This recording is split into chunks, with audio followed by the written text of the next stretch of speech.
मुंबई आणि मराठी माणूस हे एक भावनिक नातं आहे। मुंबई हा मराठी माणसासाठी एक हळवा कोपरा आहे। पराकोटीचा संघर्ष करून मराठी माणसाने मुंबई मिळवली। मुंबईतला मराठी माणूस हा जसा भावनिक मुद्दा आहे तसाच तो राजकीय मुद्दा सुद्धा आहे। लोकसभा निवडणुकीनंतर येऊ घातलेल्या विधानसभा निवडणुका आणि त्यानंतर लागणाऱ्या महानगरपालिका निवडणुका यांच्यामुळे मुंबई मराठी माणूस हा मुद्दा पुन्हा ऐरणीवर आलाय। विधान परिषदेच्या शिक्षक आणि पदवीधर निवडणुकीच्या प्रचाराच्या दरम्यान हा मुद्दा पुन्हा चर्चेत आलाय। मुंबईत मराठी माणसाचा टक्का झपाट्याने खाली येतोय। मराठी माणूस शहराबाहेर स्थलांतर करतोय। मुंबई शहरात मराठी माणसाचं अस्तित्व टिकून ठेवण्यासाठी शहरात बांधल्या जाणाऱ्या घरांमध्ये 50% घरं मराठी माणसांसाठी आरक्षित ठेवण्याची मागणी उबाठा गटाकडून करण्यात आली आहे। मुंबईत मराठी माणसाचा मुद्दा खूपच संवेदनशील आहे। उबाठा गटाकडून हा मुद्दा उपस्थित केला जातोय हे लक्षात येताच भाजपने त्वरेने या विषयात उडी घेतली आहे। शिवसेनेचे मराठी प्रेम किती बेगडी आहे हे दाखवून देण्याचा प्रयत्न भाजपकडून करण्यात आलाय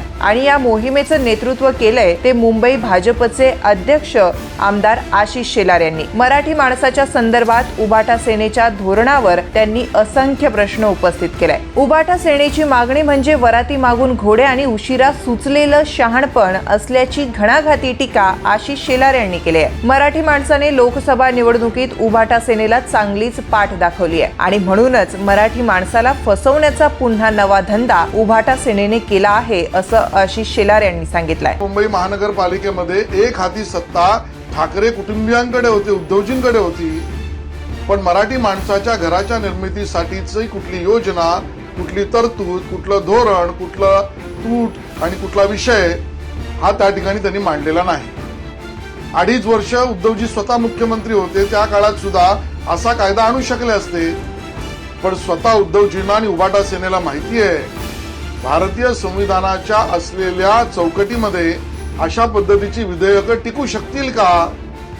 पण हा प्रश्नचिन्ह असताना केवळ मराठी माणसाला फसवण्याचा पुन्हा एकदा नवीन धंदा हा उबाठा सेनेने केलेला आहे। वर्षानुवर्ष मराठी माणसाला फसवा आणि मतं घ्या, यातून अजून उबाठा सेना बाहेर आलेली नाही आणि म्हणूनच मराठी माणसांनी यांना पाठ दाखवलेली आहे।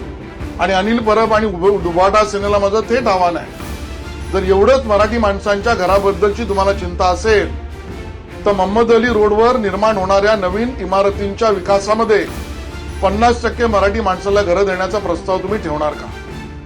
मोमीन नगरच्या पुनर्विकासामध्ये 50% घरं मराठी माणसाला देण्याचा प्रस्ताव तुम्ही ठेवणार का?